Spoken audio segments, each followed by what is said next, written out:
నమస్తే, welcome to 99 TV. నేను రాజ్ కుమార్. ఒక చీకటి గది, టేబుల్పై దుమ్ము పట్టిన పాత ఫైళ్ళు, రాజ్యాంగ ప్రతి, దాని పక్కనే ఒక కలం. ఆ కలం 1950లో ఒక సంతకం చేసింది. ఆ ఒక్క సంతకం 7 దశాబ్దాలుగా కోట్లాది మంది జీవితాలను శాసిస్తుంది. ఎవరికి గౌరవం దక్కాలి, ఎవరికి రిజర్వేషన్ రావాలి, ఎవరికి సామాజిక న్యాయం అందాలి, ఇవన్నీ ఆ కాగితమే నిర్ణయిస్తుంది. కానీ ఇప్పుడు ఆ దేశ అత్యున్నత న్యాయస్థానం ఇచ్చిన ఒక తీర్పు ఆ పాత గాయాలను మళ్ళీ రేపింది. న్యాయం మతంతో మారుతుందా? పుట్టుకతో వచ్చిన అణిచివేత మతం మారగానే మయమైపోతుందా? చట్టం కళ్ళు మూసుకుంది లేక నిజాన్ని చూడలేకపోతుందా?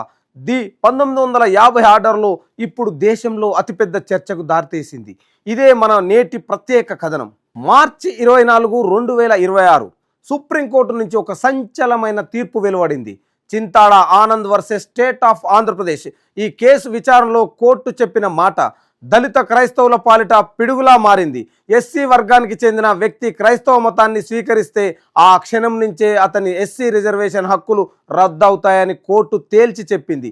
అంటే అప్పటి వరకు ఉన్న సామాజిక రక్షణ, చట్టబద్ధమైన హక్కులు ఒక్క దెబ్బతో గాల్లో కలిసిపోయాయి. ఈ తీర్పు కేవలం ఒక చట్టపరమైన నిర్ణయం మాత్రమే కాదు, లక్షలాది మంది దళిత క్రైస్తవుల అస్తిత్వ పోరాటానికి ఎదురు దెబ్బ. అసలు వివాదం ఎక్కడ మొదలైంది?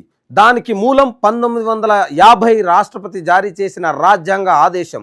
అందులోని క్లాస్ 3 అనే ఒక్క చిన్న నిబంధన. ఈ నిబంధన ప్రకారం కేవలం హిందూ, సిక్కు, బౌద్ధ మతాలకు చెందిన వారినే ఎస్సీలుగా గుర్తిస్తారు.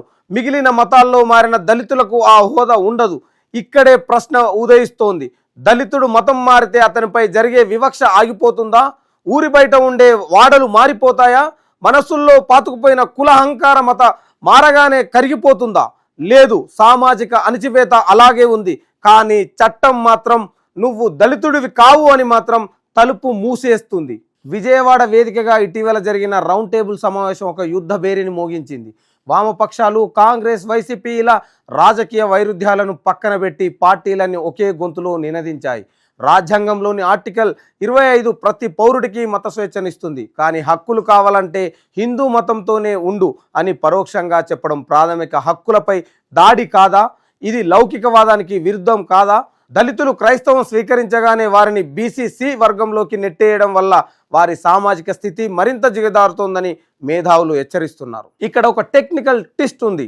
రాజ్యాంగంలోని ఆర్టికల్ 341 ప్రకారం ఎస్సీ జాబితాలో మార్పులు చేసే అధికారం కేవలం పార్లమెంటుకు మాత్రమే ఉంది. రాష్ట్రపతి నోటిఫికేషన్, కోర్టులు లేదా మరో ఆర్డర్ ద్వారా మార్చలేరు. మరి మతాన్ని ప్రతిపాదన తీసుకొని హక్కులను నిరాకరించే అధికారం ఎక్కడిది? సుప్రీంకోర్టు ఈ అంశాన్ని లోతుగా పరిశీలించాలన్నది ప్రధాన ఆరోపణ. 1950 నాటి ఆ పాత ఆర్డర్ సామాజిక న్యాయం కోసం కాకుండా వర్గ ఆధిపత్యాన్ని కాపాడే ఆయుధంగా మారింది అనే అనుమానం వ్యక్తమవుతోంది. ఇప్పుడు బంతి కేంద్ర ప్రభుత్వ మైదానంలో ఉంది. సుప్రీంకోర్టు తీర్పుపై రివ్యూ పిటిషన్ దాఖలు చేస్తారా? పార్లమెంట్లో చట్ట సవరణ చేసి దళిత క్రైస్తవులకు, ముస్లింలకు న్యాయం చేస్తారా? ఆంధ్రప్రదేశ్ అసెంబ్లీలో తీర్మానం చేసి కేంద్రంపై ఒత్తిడి తెస్తారా? పోరాటం మొదలైంది. ఇది కేవలం హోదా కోసం చేస్తున్న యుద్ధం, ఆత్మగౌరవం కోసం సాగుతున్న పోరాటం. మతం మారినా మారని వివక్షకు చట్టం ఎప్పుడు సమాధానం చెప్తుంది? న్యాయం గెలుస్తుందా లేక 1950 నాటి ఆ పాత కాగితం కోట్లాది మందిని ఇంకా బందీలుగానే ఉంచుతుందా? వేచి చూడాలి.